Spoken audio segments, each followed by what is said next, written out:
Assalamualaikum warahmatullahi wabarakatuh. Puji syukur kehadirat Allah Subhanahu wa taala, yang mana pada hari ini kita masih diberi waktu, masih diberi kesempatan, dan masih diberi anugerah kesehatan, sehingga kita masih bisa bertemu dalam pembelajaran kali ini.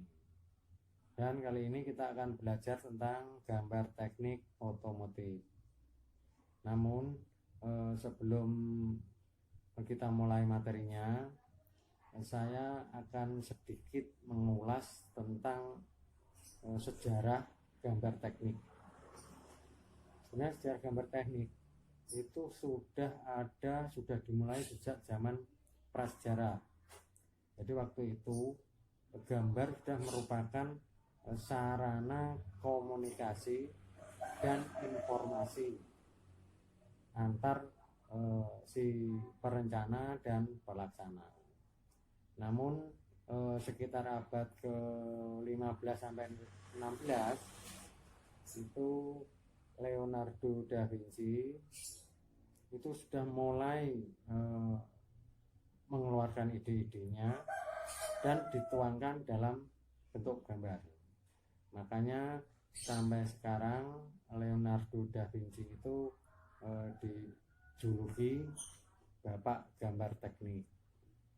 Kemudian sekitar abad ke-16 itu ilmuwan Perancis, seorang ahli matematika yang bernama Gaspard Monge, itu juga sudah mengeluarkan ide-idenya melalui sebuah gambar.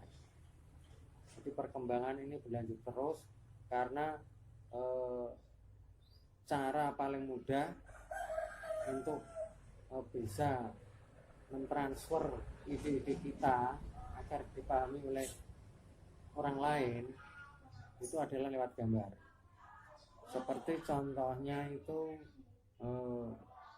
James Watt, penemu mesin uap. Jadi sebelum dibuat prototip mesin uap, itu awalnya ide-ide yang terkandung di dalam pikiran-pikiran James Watt, ide-ide yang ada di pikiran James Watt itu dituangkan dalam bentuk gambar. Berikutnya, sebelum kita lanjut pada materi ini, kita lihat pendapat beberapa ahli tentang gambar teknik. Yuk kita lihat sekarang. Pengertian gambar teknik menurut beberapa tokoh.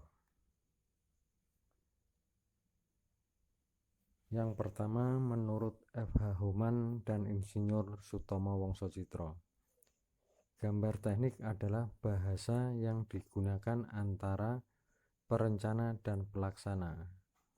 Jadi di sini gambar teknik merupakan alat komunikasi antara perencana dan pelaksana. Yang kedua, menurut James S. Rising dan W. Alfred, gambar teknik adalah kombinasi antara seni dan gambar sains. Kemudian yang ketiga, menurut Efren dan Charles Everett, gambar teknik adalah bahasa gambar yang digunakan untuk keperluan dunia industri. Jadi ini sudah melangkah kepada produk-produk. Ketika membuat produk, biasanya seperti di pabrik-pabrik misalnya, untuk membuat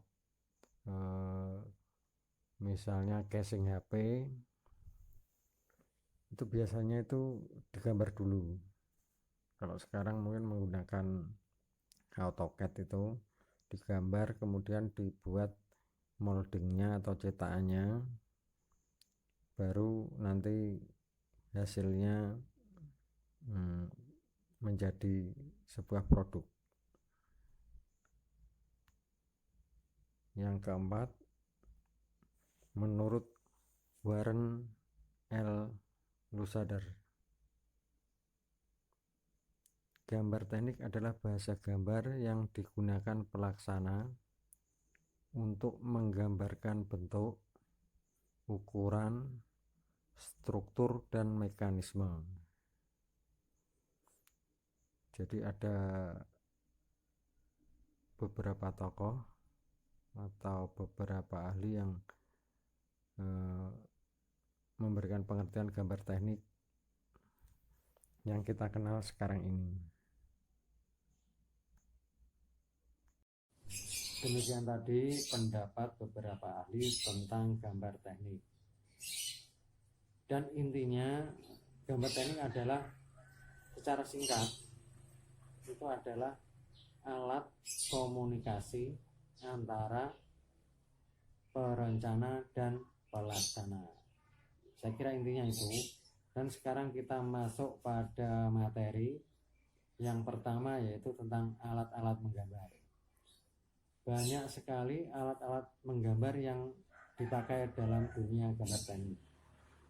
Jadi nanti akan saya perkenalkan beberapa alat yang bisa digunakan untuk menggambar teknik.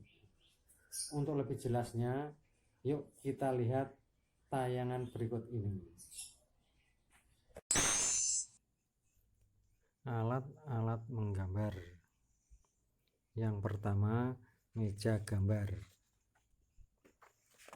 Meja gambar yang baik mempunyai ciri-ciri: jika diraba, permukaannya halus serta memiliki bidang permukaan yang rata dan tidak melengkung. Meja gambar ini biasanya terbuat dari bahan kayu cemara, plywood maupun hardboard. Nomor 2, mistar gambar. Mistar gambar atau penggaris T biasanya terbuat dari kayu, plastik atau aluminium. Mistar ini berfungsi untuk menarik garis horizontal dan menjadi landasan penggaris segitiga siku-siku.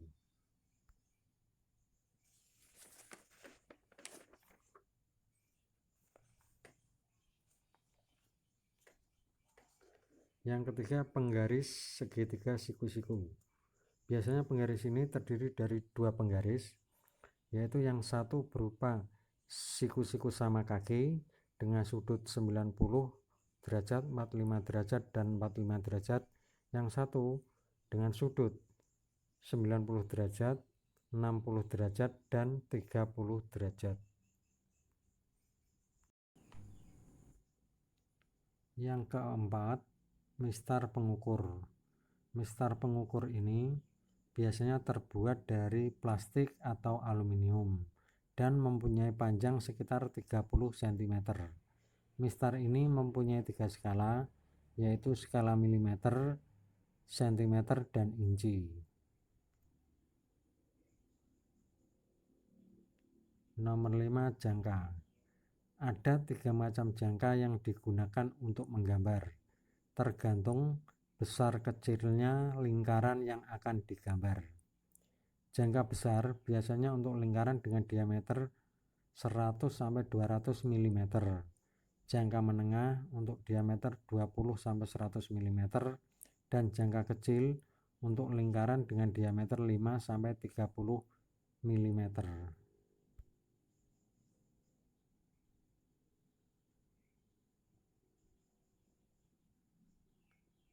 Mal atau sablon. Mal ini ada beberapa, yaitu ada mal huruf, mal angka, dan juga mal bentuk.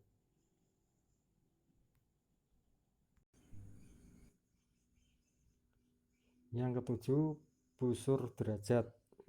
Busur derajat ini biasanya terbuat dari plastik atau aluminium, dan dia mempunyai garis-garis pembagi dari 0 derajat sampai dengan 180 derajat. Alat ini biasanya digunakan untuk mengukur sudut atau membagi sudut. Yang kedelapan, penghapus dan pelindung penghapus. Penghapus berfungsi untuk menghilangkan atau mengganti garis maupun gambar yang salah. Penghapus yang baik harus dapat menghilangkan garis atau gambar yang salah dengan tidak merusak kertasnya. Sementara pelindung penghapus biasanya dipakai bila kita ingin menghilangkan garis yang saling berdekatan.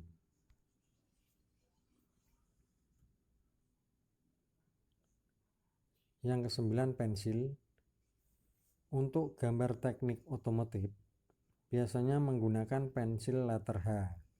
Namun bisa juga kita menggunakan pensil mekanik atau pensil yang bisa diisi ulang.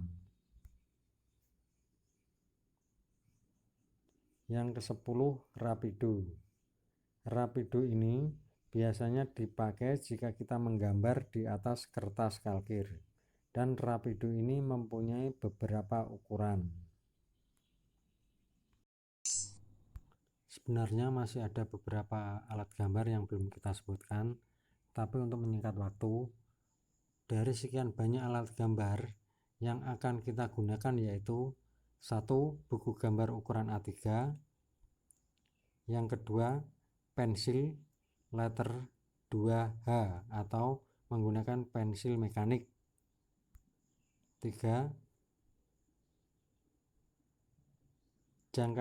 Jangka kita menggunakan jangka ukuran sedang, yaitu jangka yang digunakan untuk membuat diameter sekitar 20-100 mm. Yang keempat, penggaris segitiga. Kita menggunakan penggaris segitiga ukurannya nomor 10. Yang kelima, penghapus.